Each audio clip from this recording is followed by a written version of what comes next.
Tēnā koutou, nau mai, haere mai. Hello everyone, welcome to the Walking the Shadowlands podcast. Let me be your guide as we take a walk into the realms of the unexplained, of the paranormal, of things that go bump in the night and haunt your dreams.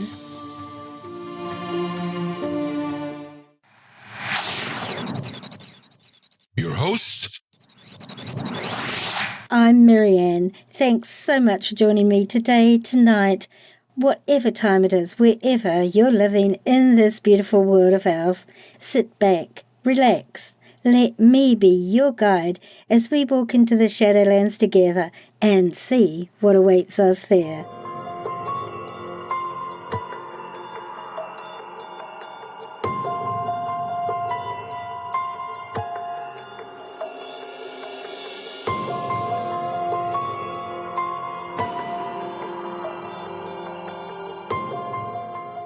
Kia ora. Hello everyone, from my beautiful homeland of New Zealand to the over 85 countries who listen to my podcast, Walking the Shadowlands. If this is your first time with us, thank you for choosing to listen. If you're a regular listener, then it's great to have you back with us. It's a bit of a special episode in more ways than one today. It's our 100th episode of the Walking the Shadowlands podcast, this 25th of January, or 24th if you live in the Northern Hemisphere, 2022.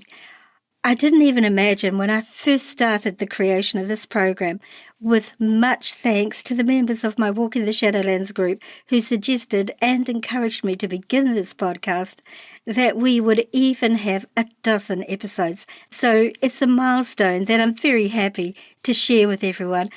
After all, I still wouldn't be creating this podcast that I absolutely love doing had it not been for all of you, my listeners and followers of this podcast. I especially want to acknowledge here my wonderful patrons, small in number, but they've pretty much been with me from the beginning, apart from one of them, and I really love and appreciate them all. So thank you to Duncan, Helen, Kelly, Kylie, Michelle, Mish, Vicky, and last but not least, Susan. Today's episode is a radical departure from the type of episode that I normally would release to the public, but it's not such a stretch from me talking about both my UFO encounters and those of some of my guests. In this episode, we're taking the red pill and looking past what is presented as general knowledge. With that little teaser, are you willing to walk with me into the Shadowlands and see how deep this rabbit hole of a subject goes? Then let's begin.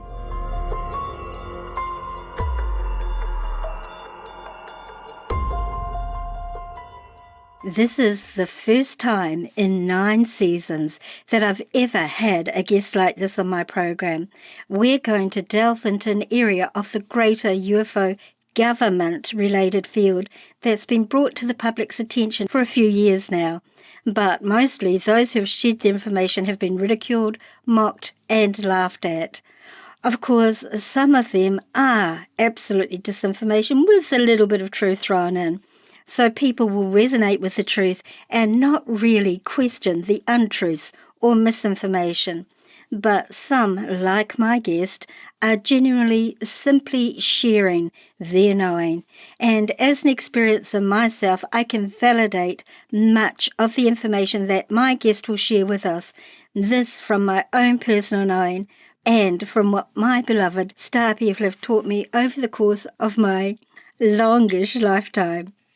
My guest today is being kept anonymous and have altered their voice so they are not easily recognizable.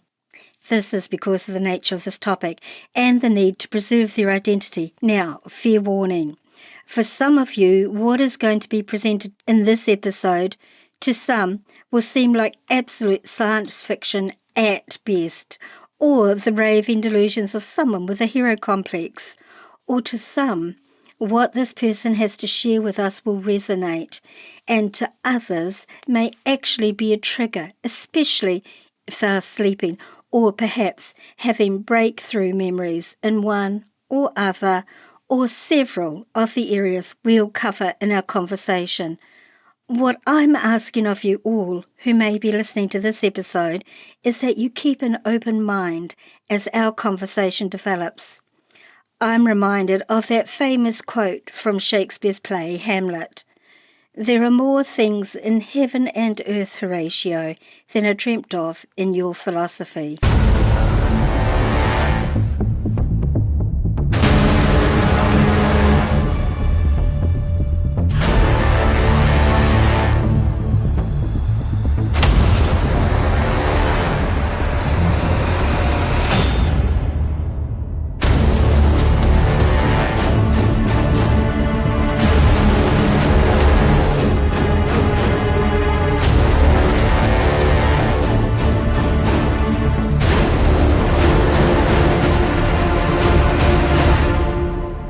Luca, thank you so much for joining us today. I'm really grateful for you doing this again. I will say to my listeners, we actually talked yesterday. We had a wonderful conversation for close to 2 hours, or actually a little bit more than 2 hours. Yes. And then when we finished, nothing recorded, nothing, even though the recording was turned on.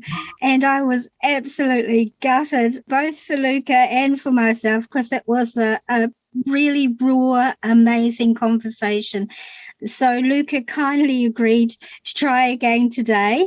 We have the recording going, and I can see it recording on my screen. So fingers crossed it works this time. Luca, I really appreciate you coming back and doing this again. And I appreciate your willingness to go back and again talk about things that are very emotional and sensitive to you. I'm so very grateful for that, and I will try and be as considerate as I can with my questions around the sensitive subjects. So first of all, Luca, can you give us a little bit about your background, your childhood, where you came from, do you have siblings, that sort of thing, just so my listeners have a little bit of an idea of who you are? Absolutely. I grew up kind of in the Midwest of the United States, so kind of in the Corn Belt, kind of Tornado Alley area. I had an older brother and a younger brother. Nothing absolutely special in them, just kind of that nuclear type family. We had nothing really going on. It was the middle of nowhere. All you really had was cows and corn. That sounds like the middle of nowhere. Sounds lovely, actually. And New Zealand's not quite as big as the States is. And I remember when I lived in the States for some time, I was shocked at how vast it is. Because, to go out to the country here in New Zealand, you don't have to go very far because it's only small. But yeah, for you to be out in the country, you had to have been really way out there. So there was nothing significant about your childhood that you recall. No. And then you were, in your 20s and you suddenly started having memories. In 2016, it would have been June or July of 2016, was the very first time I had a very unusual dream. In the process of it, I woke up with bruises. I woke up with bleeding. Uh, when the dream had went through, I was actually taken by grays. There were a couple of the short grays, and there were three tall grays, and it was a really scary experience. The one that was at my head actually kind of felt like a female. She kept kind of telling me everything's gonna be all right, everything's gonna be okay. But I kind of had a feeling I knew what was going on. It felt almost as if I had kind of been there before. But the one to the right of me was actually standing next to some medical supplies. They were kind of doing some different types of tests. And then he had taken his fingers and had inserted them into me, and they had left the room. And when they had left the room, they had brought a hybrid in. And he looked very human. Um, he had very human. The only thing that I could say was he actually had these eyes that didn't look human. They were just this vibrant blue, and when you looked into him, there's just something that seemed almost predatory towards him. He didn't feel like a nice guy at all, and one of the biggest things that he had actually stated to me was, "I missed you," Oh. and it scared me because it told me that I had been there before, and things had happened afterwards within that process, and I woke up with the bruises and the blood, and ever since then, things just kind of spiraled out of control, and everything just kind of started crashing in, and that's when memories started coming back. That's when everything started coming back. So 2016 was my start of my journey. The start of your conscious journey. Yes. Yeah, right. So that must have been incredibly traumatic for you as an abductee, as an experiencer. Well, actually, as an abductee, because your experiences generally go willingly, and you never went willingly. So abductee is the correct term for you.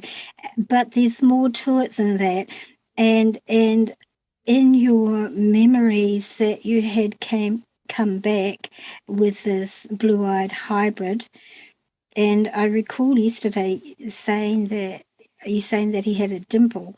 You Yes. recall the dimple in the middle of his chin, Correct. and that he was very predatory feeling, and not a pleasant being, and obviously what he did to you was not pleasant either. And this may trigger, for my listeners, I'm aware that this may trigger some of you who are going through similar experiences that you may or may not consciously recall at this point in time. I'm very aware of this, so I'm trying to be as sensitive as I can about this. This is a very traumatic subject.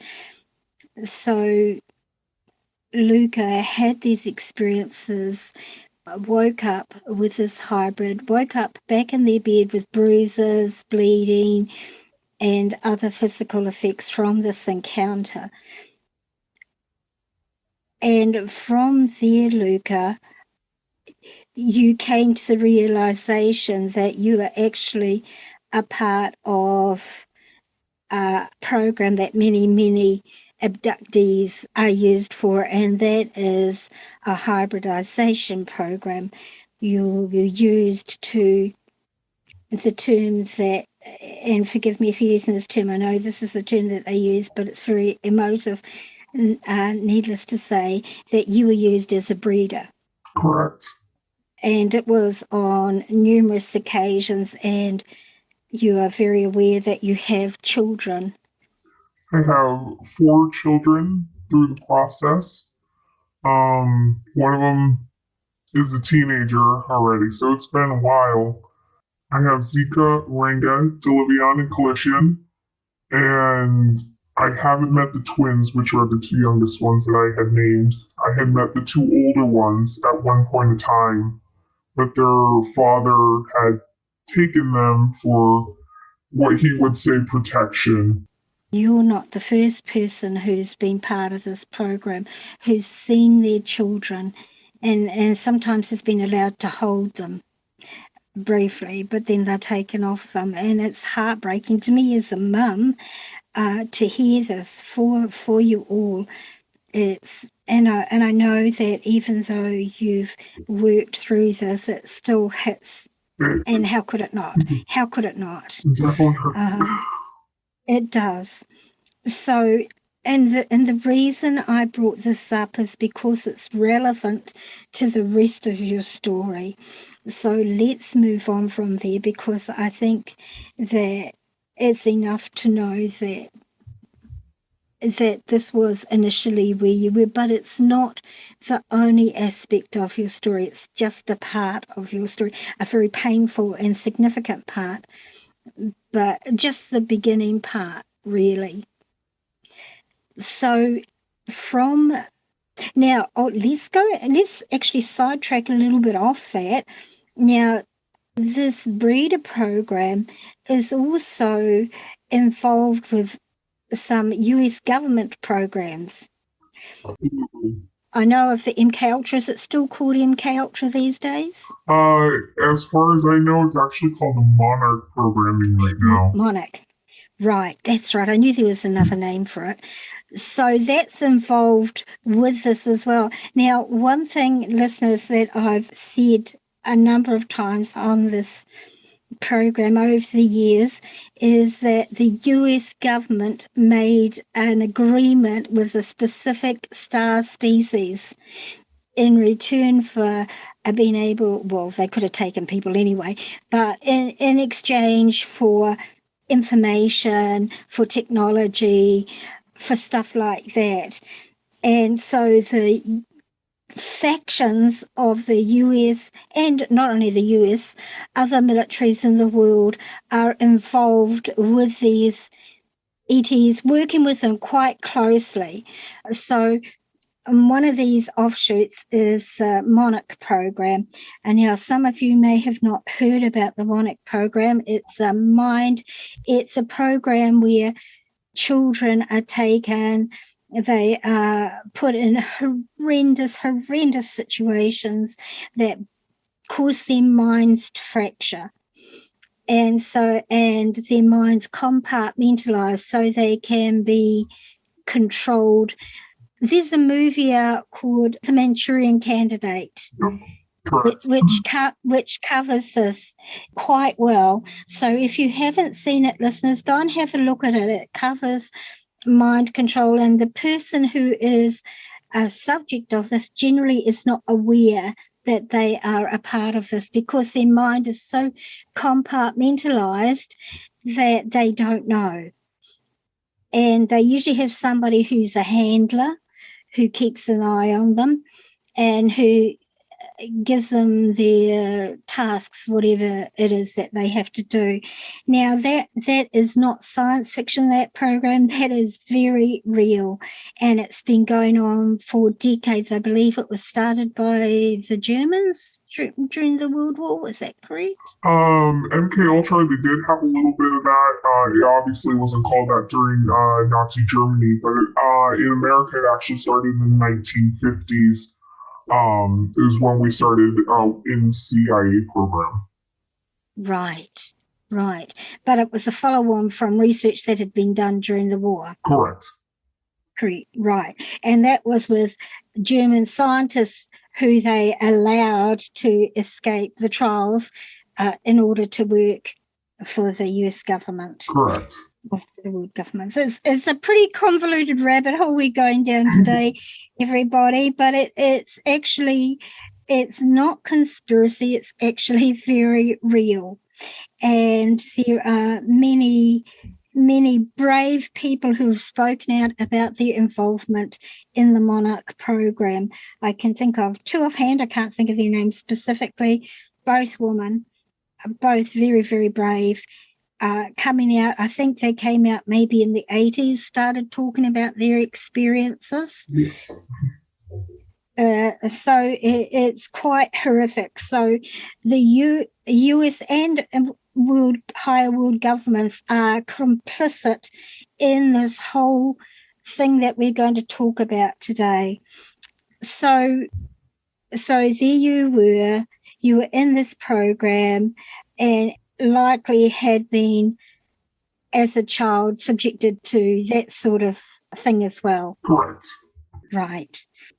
That's horrific. And then, so you have this meeting with this hybrid, you are part of this breeding program, but that's not all. That's only part of how you have been used, and there's no other term for it, in your lifetime.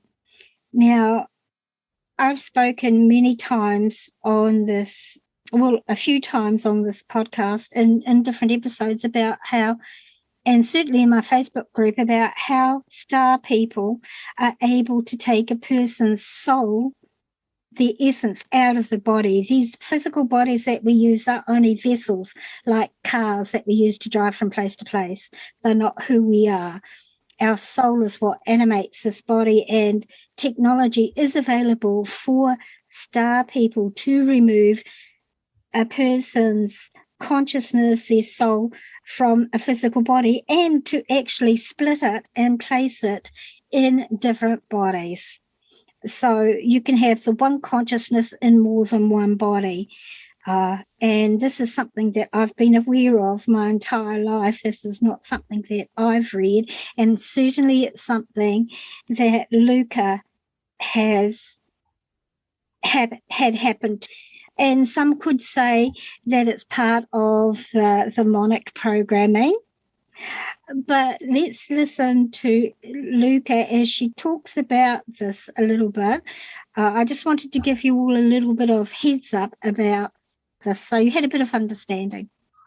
So, in my process of discovering everything since 2016, I'd actually learned that I had at least fully two different altars, possibly more than that. I had Maria, that was the breeder within the breeder program, and they had actually created Luca for a super soldier program within a faction called Sector 24. He actually started within MK Ultra. That's where the fracture had actually started, which most of them usually kind of start within that time frame, anyways, in some sort of an MK Ultra Monarch programming. And from there, he had actually become a super soldier within this facility and had gone on to do many different missions that were beyond what a lot of people would be aware of. We're doing battles in so many on different planets, space, different dimensions. We're everywhere. And this isn't just a couple of people, these are thousands of people. Right. Can we just backtrack a bit, Luca? Now, so the Super Soldier program is something that's just that some people have just started speaking out about maybe in the last 5 years. Is it about 5 years or something like that? There've been a few people that have come forward and said, I was a part of this program. Mostly they are male that have come forward and said it, but it's not only males that are a part, and it doesn't matter what sex you are, it's your soul that matters.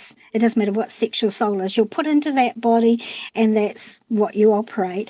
Now, can you explain what the secret space program is, please, Luca? Because there's people who will not have heard of it.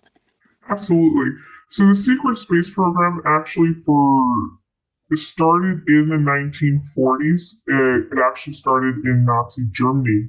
Right during the war, they had actually been working with extraterrestrial technology. They were reversing it, and they actually had a facility in Antarctica. So nearing the end of the war, once they realized that they were losing, they started going off to Antarctica. Some of them were going off to South America, which we actually have information about.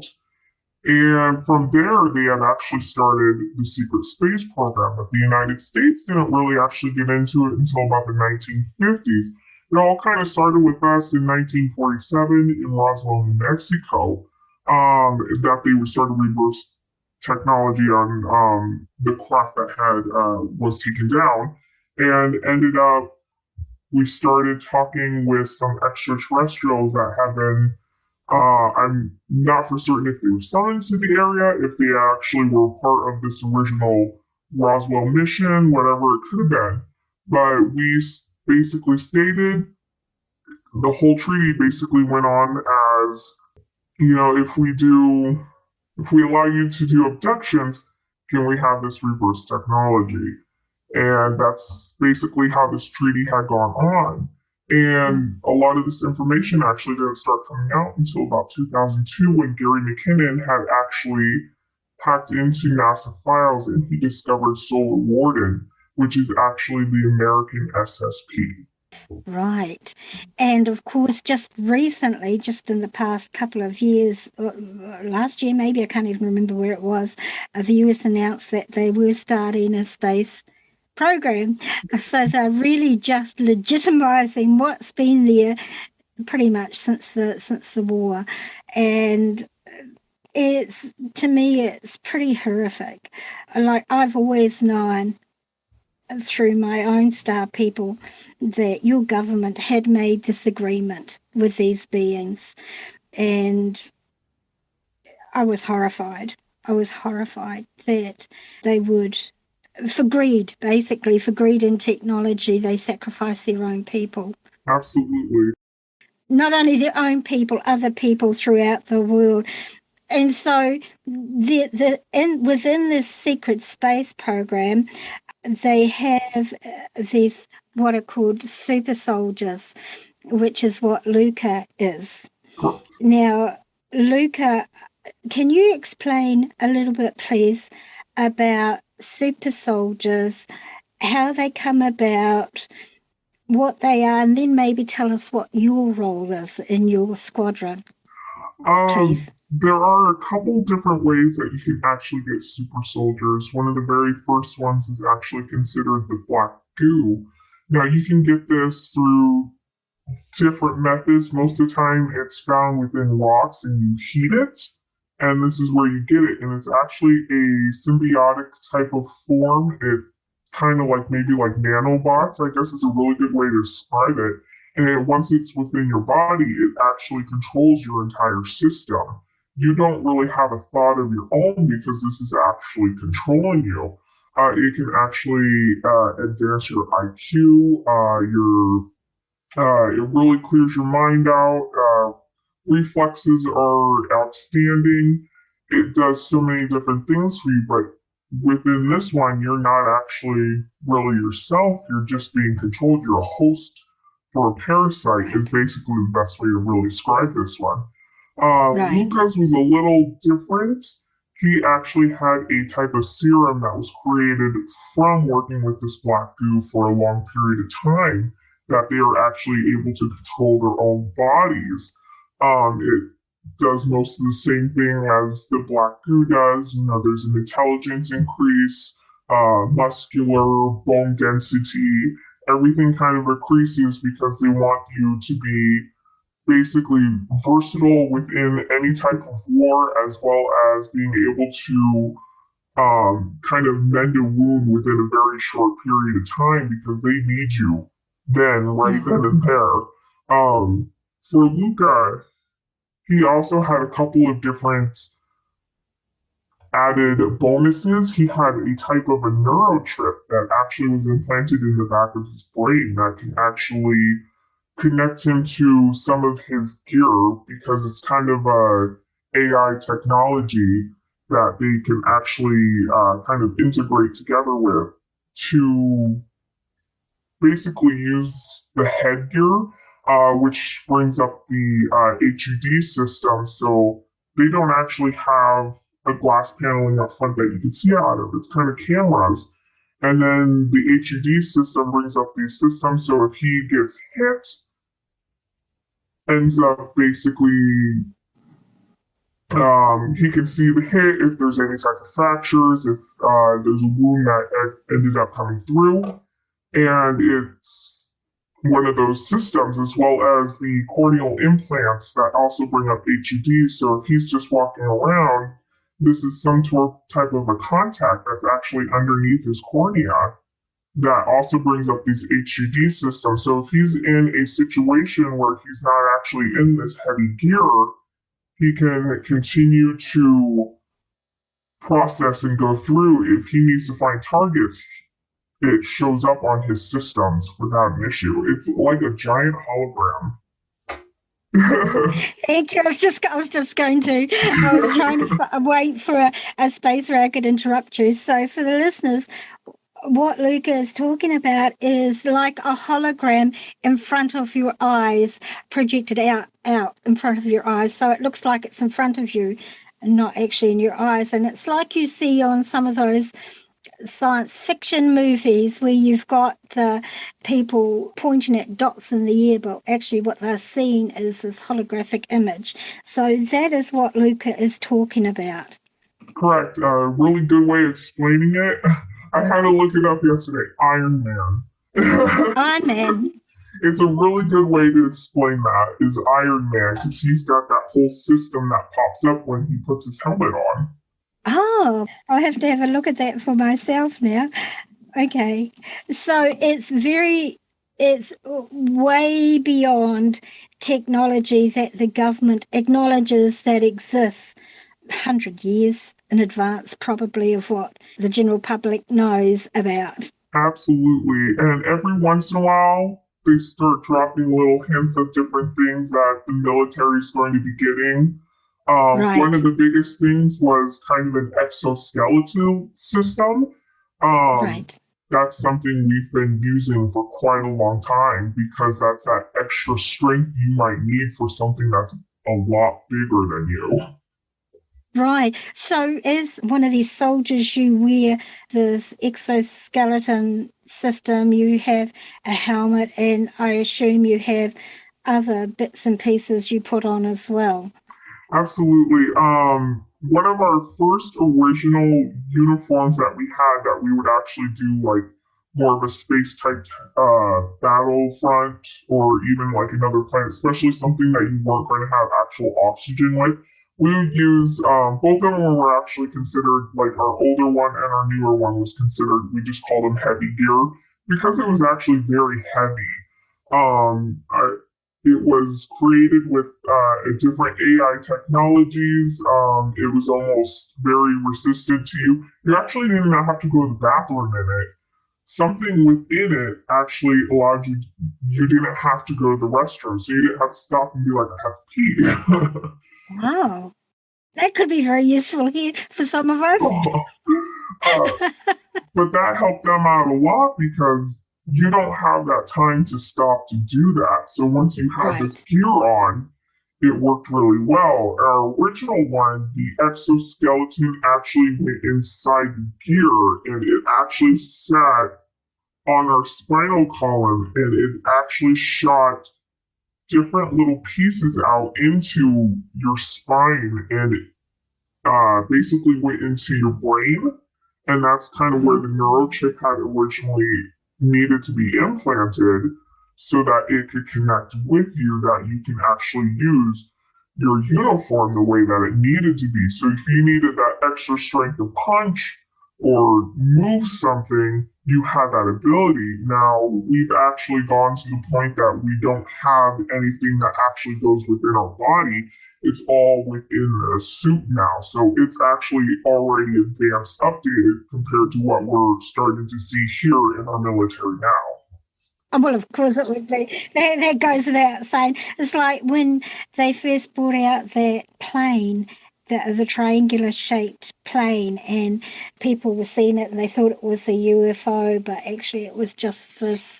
Well, of course, there are triangular UFOs, but this one was a military uh, secret technology at that point in time, which soon became public. Yes, the TR3B. I'm just getting off the subject. So your suit, in effect, became an extension of your body Yes, by connecting with your nervous system. yes. So that would have made it very responsive to anything that you. Were you aware of the weight of it when you were wearing it, or did you just not become aware of that when Kind you were of when inside we of were it? starting to put it on, you can definitely feel the weight of it. It was very heavy.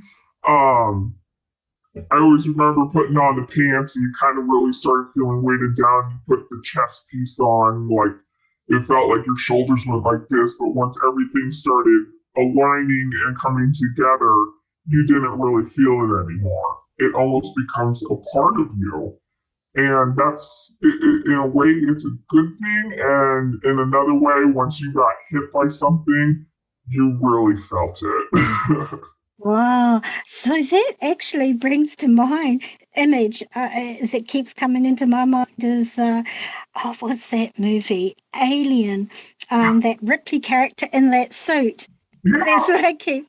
Yeah, yeah, that's that big robotic suit is yeah, yeah. almost they did have type of things like that. Some of the especially if you get into like the Kruger mercenaries, which is another SSP type faction, they actually had these huge suits, but they all connected within their bodies. And even in our suits that we had, if you got hit by one of those things, you were flying back. When you say factions, what you mean is like platoons? Is that the word? Platoons?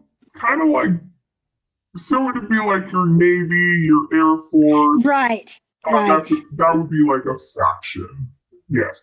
Oh, got you. So, how many factions are there Um, that you're aware of? a lot that have been coming out so far have been Solar Warden. There's the Dark Fleet. There's Nachtwaffen, which is the German one. But there are a lot more out there.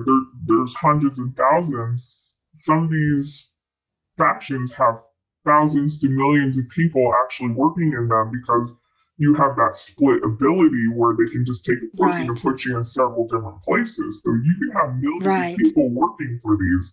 Our own faction, Sector 24, was a very tiny faction that nobody really noticed we were there. Right. Well, so, what did your faction do? What was your role in the Space Force? We ended up doing a lot of ground base type of battles. We didn't do too many space ones. We were kind of, the best way of really describing us were misfits, really. They were just kind of putting us in the last little place they knew probably right before they killed us. And so far, we're Oh, still going. right. So, kind of like comparable in the U.S. Army. Marines, is it Marines? That's the ground force. Well, Marines, Army are definitely ground force. Navy's definitely, obviously, the ocean. Sea base. Air Force, they have more of the skies. Army does a lot of skies as well. So we kind of have our different little areas. We have definitely done some different space ones. We have been on different spaceships, different planets, but most of the time we're usually on some form of a ground. Right.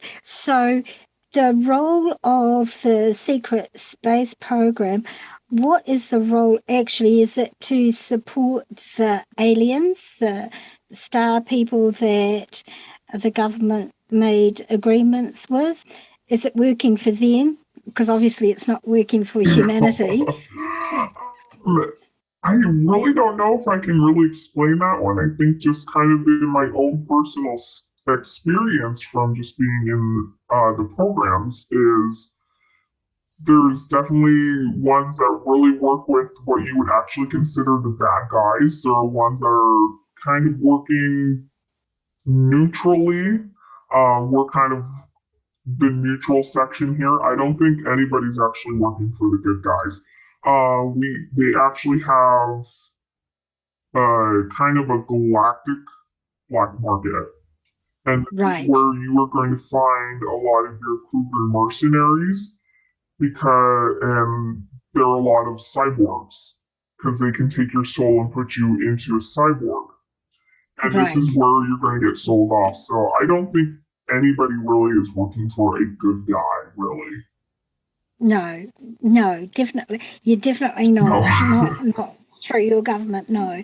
And that, which actually to me is really interesting that they are now allowing you all to speak out. Because if you weren't allowed to speak out, if you weren't given permission on a level, this would not be happening. Absolutely. We actually had one that was killed. Um, his name was Max Spears. I'm not for certain what faction he was. I never really got too much into that, but he was killed. He had written a note to his mother stating, if I was found dead, it was not suicide. Please investigate. Um, he had black goo in him. I'm not sure if he was a Kruger.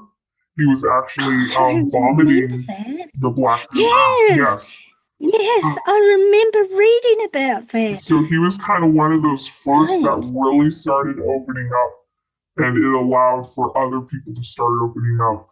Maybe it's just one of those things, you can't kill us all. Uh, well, perhaps, perhaps. So, in your team, what is your specific role? In my team, I am the commander. I'm. I really can't tell you how I got Yeah. that. I think it just had my involvement with the MK Ultra because of who had ran the programming that had designed it with that specific area. I had a connection with. Uh, so I think that's what led me to being the commander of my own team. But we are just abandoned misfits. We have three of them that actually just came off of the streets, and we had two that were actually in other types of programs in the system. So we were coming from everywhere. Right. Very interesting. So, part of the thing with the super soldiers is obviously they don't want soldiers that have compassion Correct. or the finer emotional components of being a human, or even some star people, compassion, love. They want you to be brutal killing machines. Pretty much that's what you are. Yes. So I assume that in some way they suppress that aspect of yourself. Yes.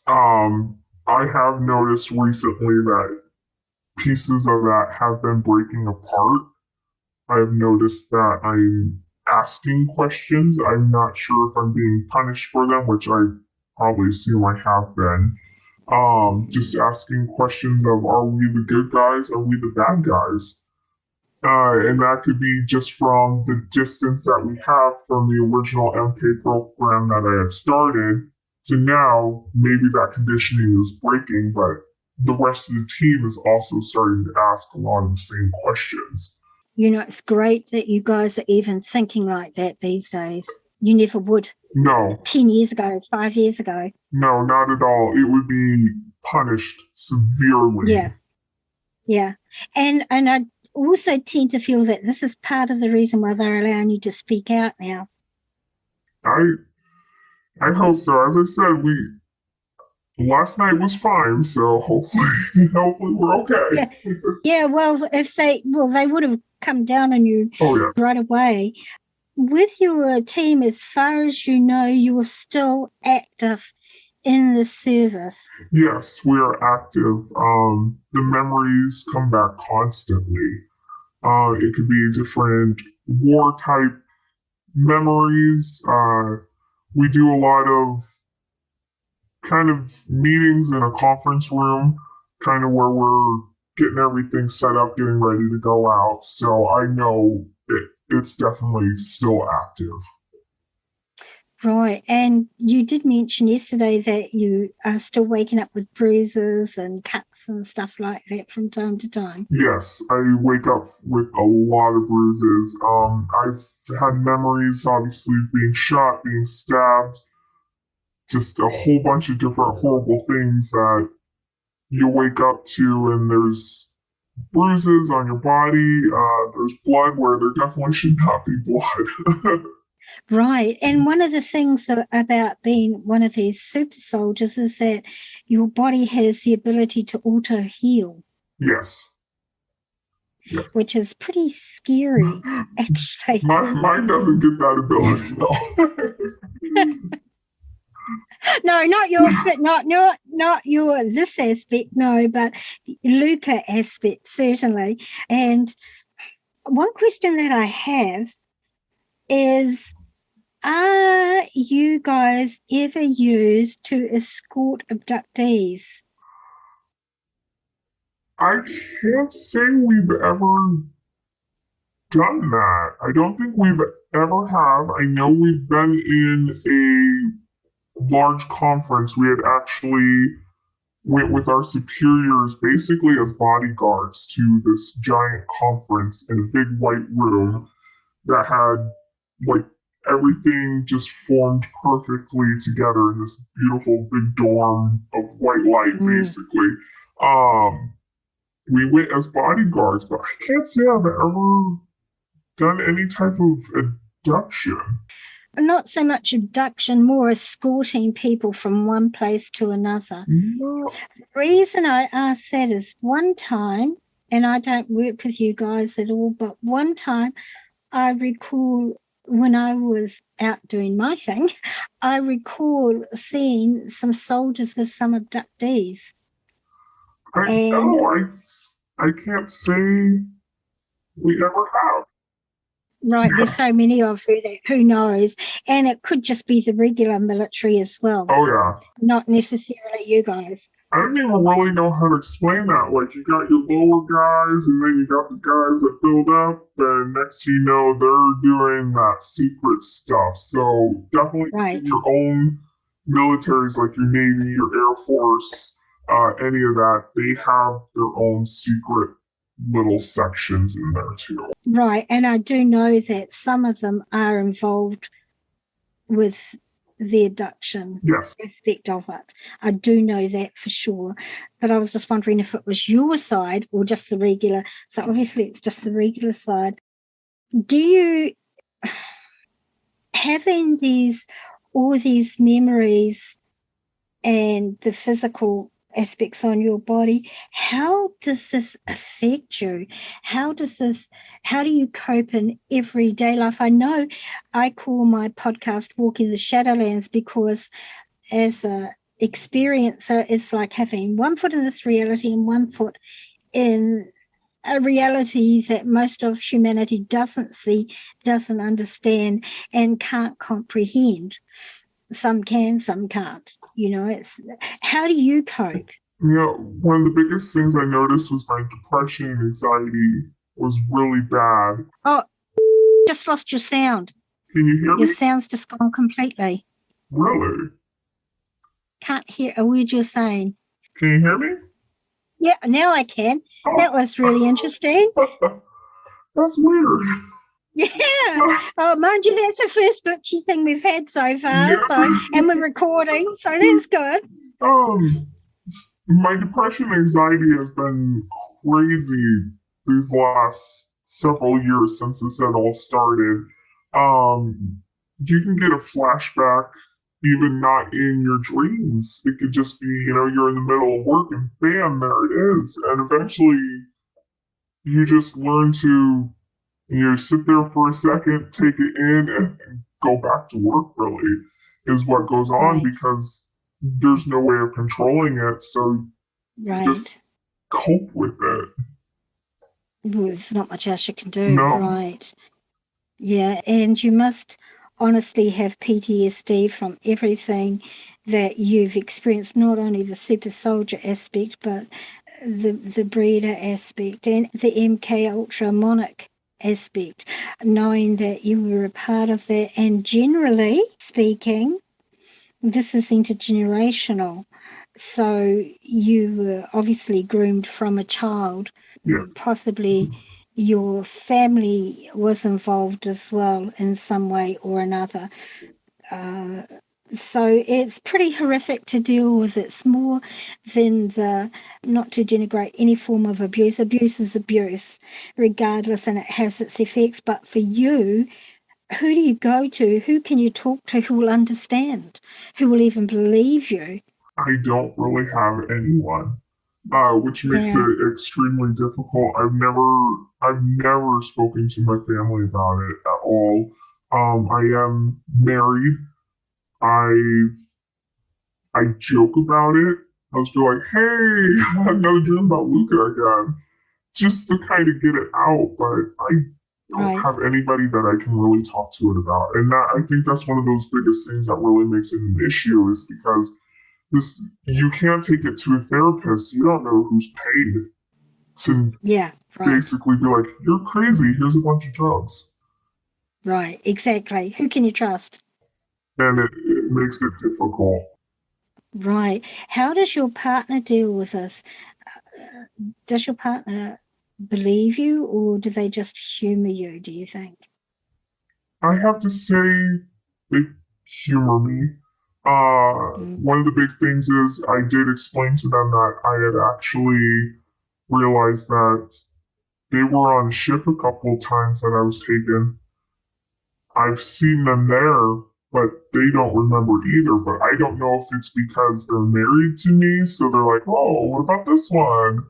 Or if they were Right. part of it beforehand too. Do you think it's possible that your partner was brought into your life to keep you, without their knowing, obviously, to keep you?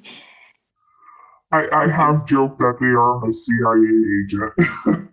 Right, right. Well, your handler could possibly, you never know, do you? Absolutely. You never know. Like the Manchurian Candidate, what his handler was his mum, Oh god, it's been so I long think. since I've seen that. Yeah, I think it was his I mum think who was so. his handler, offhand. But yeah, and usually they're people that are close to you. So not to put a wedge in your relationship or anything. I meant to say that your partner could have been brought in to give you some like physical comfort, to give you some grounding here and now is more what I meant rather than as Yeah, your handler.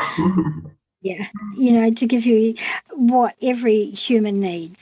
They do a pretty good job. Yeah. It's great that you have that support. And even if they are only humouring you or going along with you, they do love you and they do support you. So that's all that matters. And honestly, how could somebody understand fully unless they go through it for themselves? And it's quite possible that they were on the ship with you. It's quite possible that they were part of the program, and that's not an uncommon thing for your group to do, is to bring people together like that. Absolutely. Yeah, yeah. So, where do you think that? Oh, this is. Do you feel that? Okay, let's get on to a few other things. Okay.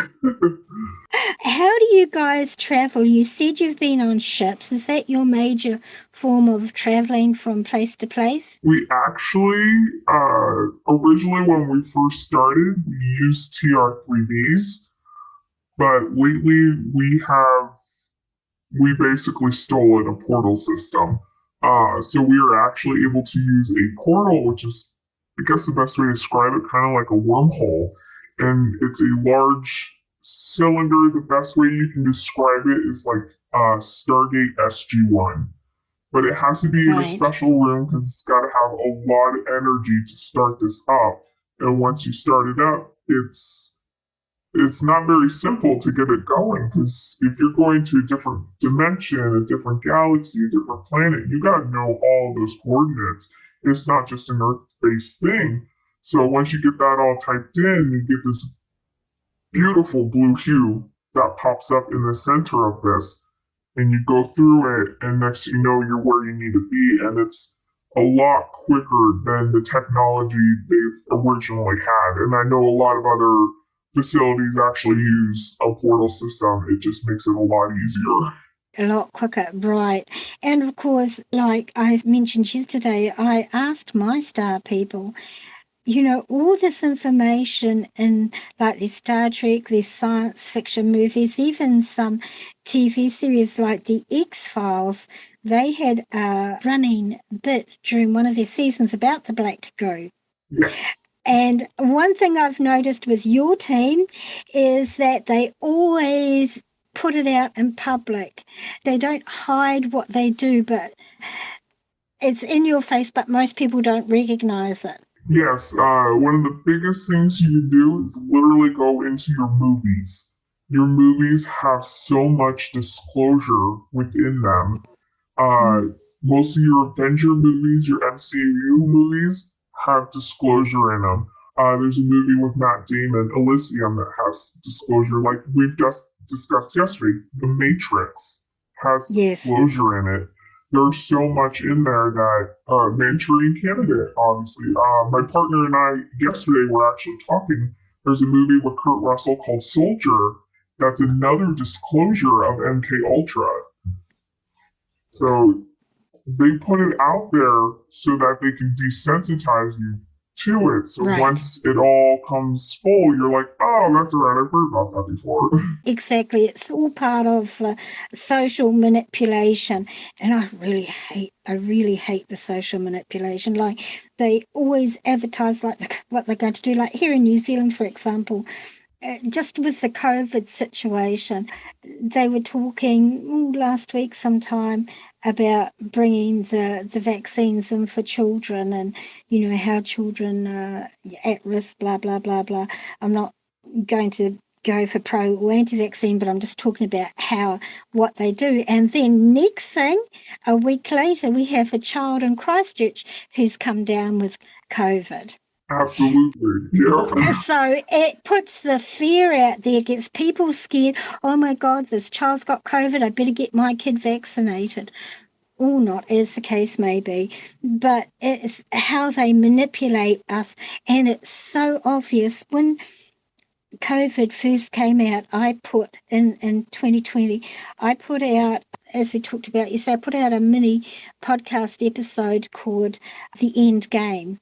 It's only 20 minutes. And in the beginning, I talked about social manipulation and how we're overtly socially manipulated. And like they use words like the new norm, and they repeat these phrases, repeat them, so that people accept that this is the new norm, this is how it's going to be from now on, where actually it doesn't need to be in the least. But that's how they. There's actually a really good movie out. It's a really old movie. Now, what's it called?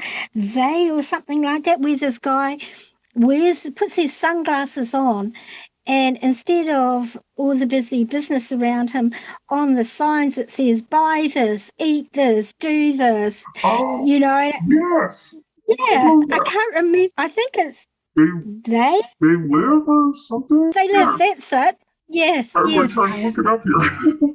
And it's all about social manipulation and how humanity is manipulated. And it is actually really well done because this planet is very, very tightly controlled. Humans only have the illusion of free thought, the illusion of freedom of choice. Actually, they don't. Everything is pretty tightly controlled here. I know we're talking a lot about movies, and people can say, oh, well, you guys just got a rabid imagination, you're crazy. But actually, that's the MO. They put it all out there so people can see it. I would love for this to just be a rapid, random imagination type thing, but this is something that comes to us almost daily. You know, when you're waking up with injuries and things are happening, I wish it was just a movie. Exactly. And why would you put yourself out there? Why would you expose yourself to potential ridicule and potentially harm for your family if this wasn't very real? And I can validate a lot of what you said from my own knowing that my star people gave me way before I even heard of any of you guys or what you do. Like I've always known that your government made this pact with these group of beings who don't have humanity's best interests at heart. But the ones they made the pact with, actually aren't the ones in control. They're just minions. They're just Yes. minions. They think they're all that, but actually they are not. So it's very interesting that you've been allowed to speak out, and I feel very badly for you because this is not something you chose. This is something that's been forced on you and on your fellow team members. And it breaks my heart for you because it's not right. It's just not right. And I do feel there's light at the tunnel for you, though, at the end of the tunnel for you. You guys have that option that we talked about off air. And I feel really strongly that things are coming to a head throughout the world at the moment. The fear factor has been ramped up, ramped up, ramped up.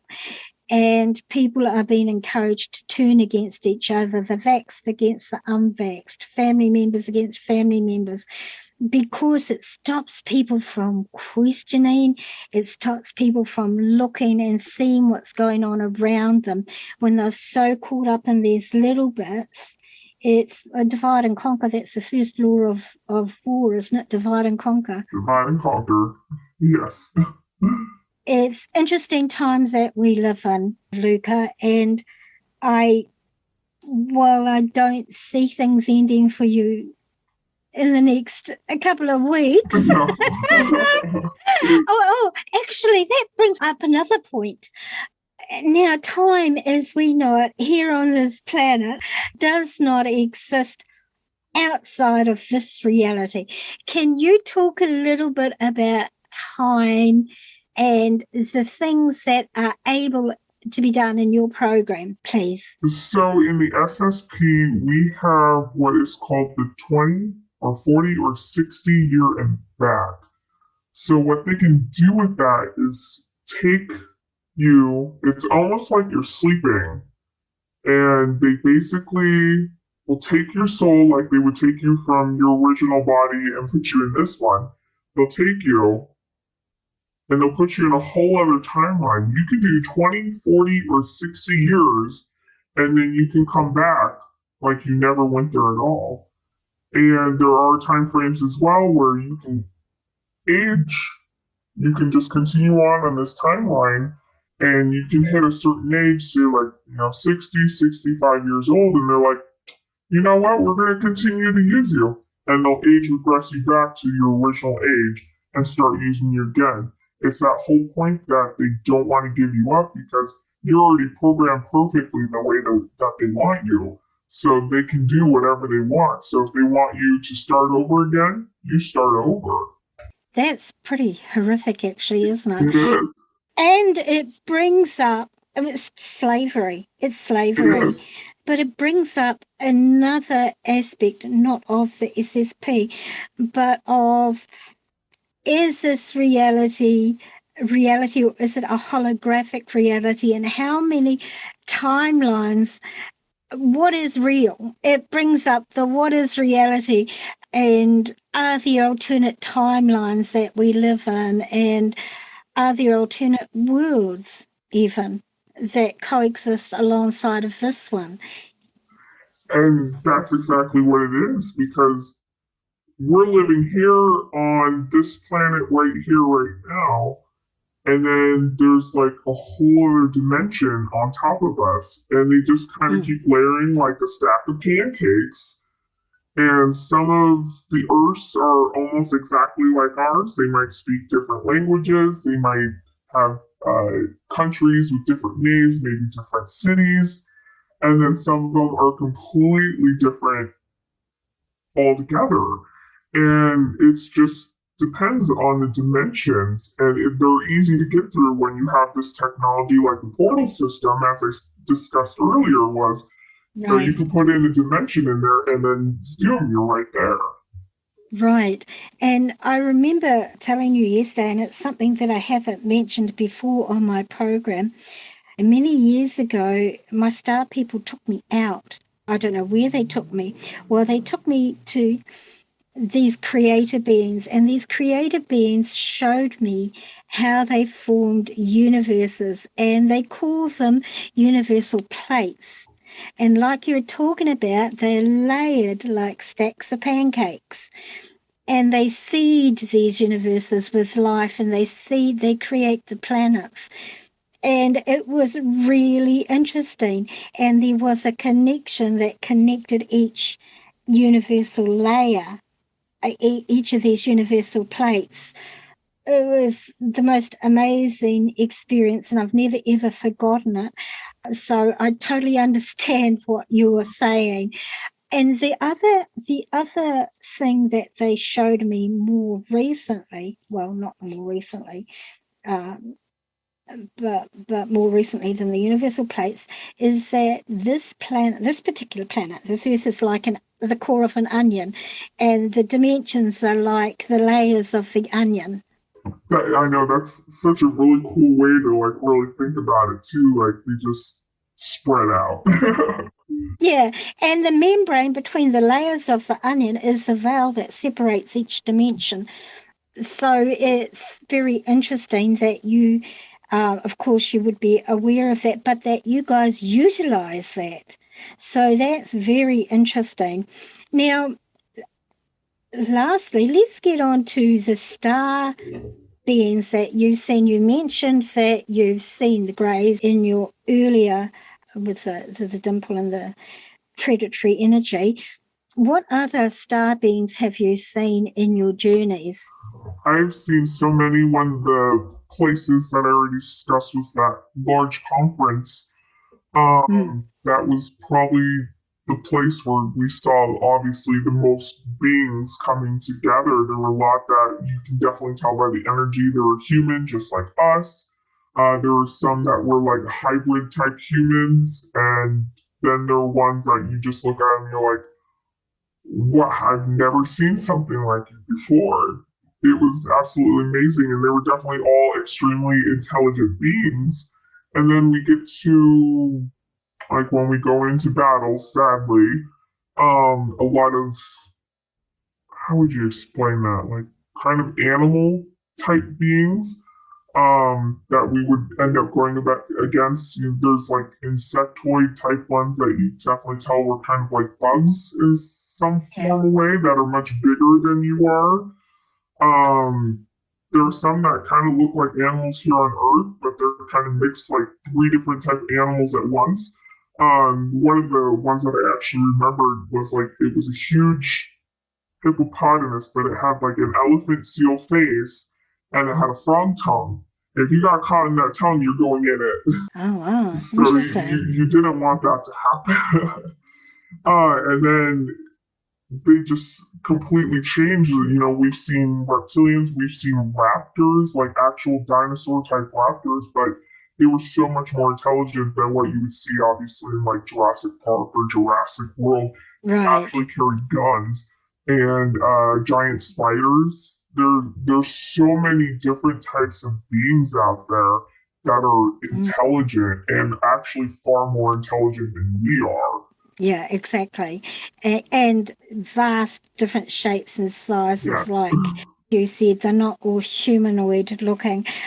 Of course, there are the ones that are humanoid in that they have a head, a trunk, two arms, two legs. Or some have more arms, but most have two arms, two legs, a head, a torso, neck, or not. And so they're humanoid looking. Then there are ones that look exactly like us that you can't tell the difference unless, like we discussed yesterday, unless you're sensitive to energy. And then you would notice that there was something off about the energy, something different that just didn't sit right. You wouldn't necessarily know what it was. You just know that there was something off. And the only way that you can tell them apart is their eyes. Some of them have eyes with pupils that are cat shaped. Otherwise, but you wouldn't notice that, just looking at them unless most people don't pay that much attention, to be honest. They're just too busy in every day. And then there are others who aren't humanoid, like some reptilian species can disguise what they look like so they appear human, but they're actually not. But yeah, I mean, I've encountered, I recall when I was living in Auckland City, which is one of the major towns here in New Zealand, I was walking down the road one day and this woman walked past me, beautiful woman, tall, long, long dark hair, beautiful eyes, and she looked directly at me and smiled at me. And it wasn't until she walked past me I thought, hang on, that's not a human. I turned around to grab her to talk to her and she'd gone. Oh wow! And there was no way she could have disappeared. I mean, there was a crowd there, but she was tall, taller than. Wow! So, yeah. And I was so gutted. But, she knew that I would recognize her energy. That was why she looked at me and smiled. It was, yeah, really interesting. So, for you, nothing would surprise you after what you've seen. Do you think that these super soul that your teams could ever be used against humanity. As much as I would love to say no, I definitely think it's highly possible. There have been several missions that we have done that I'm almost for certain were here on this earth. Right. And would that include going into Iraq and getting their Stargate technology there? Yeah, you caught me. Yes, I definitely believe so. A lot of it definitely looked Middle Eastern, very deserted, desert type area. Speaking of the Middle East, I have been trying to track down anybody who any military. So, if any of you listening out there who were involved in altercations with giants in the Middle East, do you know anything about that? I've definitely heard about it. I definitely think I would love to hear more about it. I've obviously never come in contact with something Yeah, like yeah. giants, but that would definitely be fascinating. Yeah, I've heard from a number of sources about, and I think it was land military, not you guys, who encountered while they were in Iraq or Iran or somewhere in the Middle East, encountered giant beings who killed a number of the soldiers, these cannibalistic beings. If any of you out there who were involved in this are willing to talk to me, I'd be love to talk to you about it. I can keep you anonymous. I can alter your voice, but I think that would be really interesting. There's more out there, I guess, than people are aware of, and that's part of the reason why I started this podcast, is to help educate people, or at least to get them to question what their perception of reality is. Absolutely. There's so much going on that even in what we are doing just alone, we don't even know. There's been so Yeah. many times that we've come up on something going, wait a minute. Right. So for you, do you feel like the work that you've been doing, the missions that your team has been doing, has that increased in number lately, or is it decreased? Actually, it's decreased. That's one of Mm. the biggest things I've noticed. It seems a lot in memories that there hasn't been many battles lately, which I believe is a good thing, but it might not be a good thing in that era. Right. It's really interesting. I would like to round this off by being able to say, where do you see yourself going in the future? But really, for you, there is no end to this at this point in time. No, as we discussed yesterday, as far as I know, I'm supposed to finally leave this body, go fully in that one, and just be there, but that could be 20, 30, 40 years down the road. We wouldn't know. Right, exactly. And then, again, it's that time thing. What is time? Mm-hmm. Yeah. It just like this limited human mind of mine just cannot get around this time thing. I really struggle. I've struggled with it all the time in this lifetime with my star people. When I ask them to give me times or frames, they cannot explain to me because they don't have concept of time like we do. They just say soon. Soon. Yes, dude, that is the worst word on the planet coming from higher beings is soon. It's like, what does that mean? Hate it. Oh, soon was in 1985. That was soon. Exactly. But of course, that could only be a couple of, minutes out of here. Yeah, yeah. That's the thing. Once we get past this body formation, it's just like that's all we ever existed. Yeah, it's crazy. Luca, I'm really, truly grateful to you for coming back again today to do this interview. And actually, perhaps it was a good thing because some other things came out that we hadn't talked about yesterday. Yes. So, sometimes these things happen for a reason. But do you have anything else that you might like to share? Anything that we haven't covered before we close? Because normally I would say to people, well, where do you see yourself going from now and how can we contact you? But I'm not, obviously for you, I'm not going to do that. Oh, goodness. I think one of the biggest things is, when you're going into information like this, please use your own discretion. Use your research. The internet is very vast. I know right now a lot of the governments are stating, oh, you're just a conspiracy theory doing that, theorist doing that. And no, there's so much information out there. Just look it up. Some of the factions you can actually still find on the internet. There are Facebook groups that actually have secret space program, legitimate people in it running them. There's so much out there. Don't be afraid to actually just go and look. It's good to get people to question. Just a point about conspiracy theories for my listeners, and I covered this in my End Game podcast episode at the beginning, is that conspiracy theory is a term that was coined by the CIA specifically to discredit three thinkers, people who questioned the norm, who questioned what information was being fed to them, and it was done to discredit them, to make them out as kooks. But you know what? Here in New Zealand, at least, the difference between a conspiracy theorist and a fact these days seems to be about 3 to 6 months. Exactly. It's the same here. Yeah, about 3 to 6 months Yep. these days.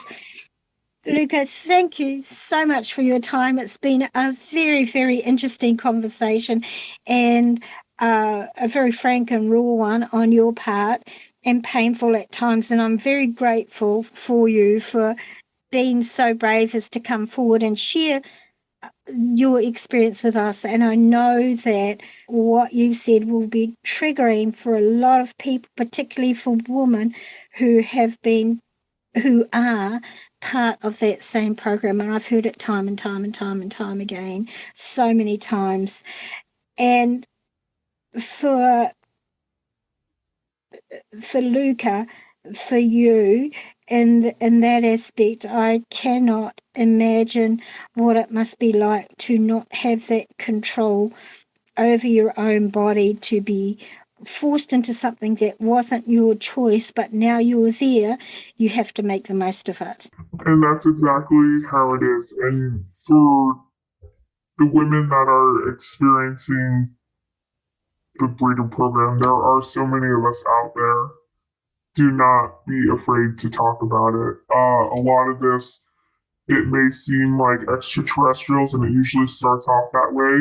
Once you start seeing military people start speaking out, because it's happening so much that you need to talk about it. Thank you for being so brave.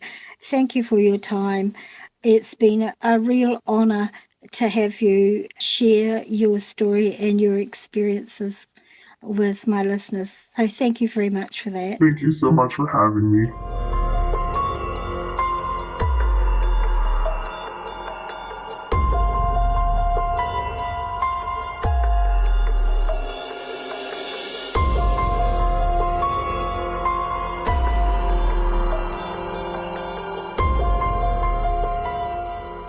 I want to thank Luca for coming forward and agreeing to share her experiences with us.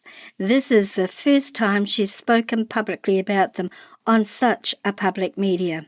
Whether or not you agree or even believe what she has to say, and it's always good to question everything you hear, read, see, and even experience these days. I feel you need to ask yourself, why would she lie about her experiences at the risk of exposing herself to possible ridicule from listeners and potential discipline from her military upline?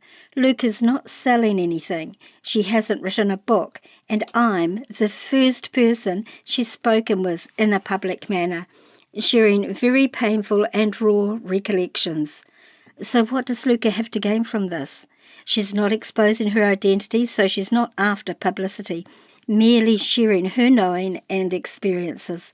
I think she's a very brave person to do so, and I really appreciate her speaking to me twice about this.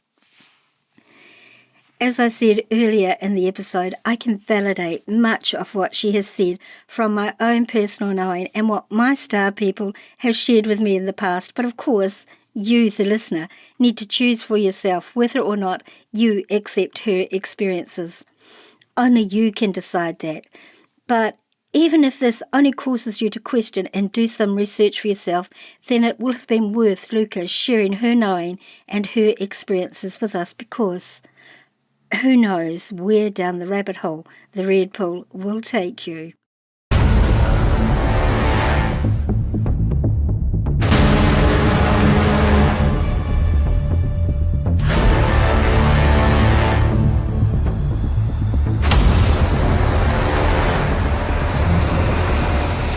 Today's bumper music was called Space Battle. If you enjoy this podcast and have considered becoming a sponsor, now's a great time to join. Just head over to patreon.com/MCC15 and sign up now. As a patron, you get early access to the podcast episodes and a special members only page on the podcast website that has bits that end up on the digital cutting board, and little extras like full, raw, unedited video conversations with guests, EVPs caught during the conversations, and so much more. Also, you can download full written transcripts of each episode, and you get my absolute appreciation and gratitude. Patreon.com/MCC15 for just the cost of a cup of coffee a month. So you don't miss out on an episode, make sure you subscribe on your favourite podcasting platform. This podcast is available on all free podcasting platforms, including iHeartRadio and Pandora as well. Also, if you have Alexa, simply say these 4 words: "Open Walk in the Shadowlands," and Alexa will play our latest episode for you.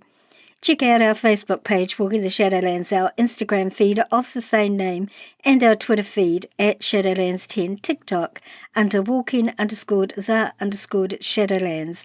Like and follow for teasers of our upcoming episodes. If you don't have a smartphone, then you can listen to the episodes from the podcast website, www.walkingtheshadowlands.com. For those hearing impaired, there's a full written transcript for each episode on the website, so you don't miss out at all. Tell your friends, tell your family, tell your workmates about our show. Encourage them to listen and to subscribe also. The more, the merrier.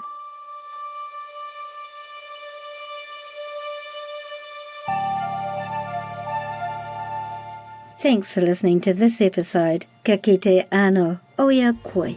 I'll see you again.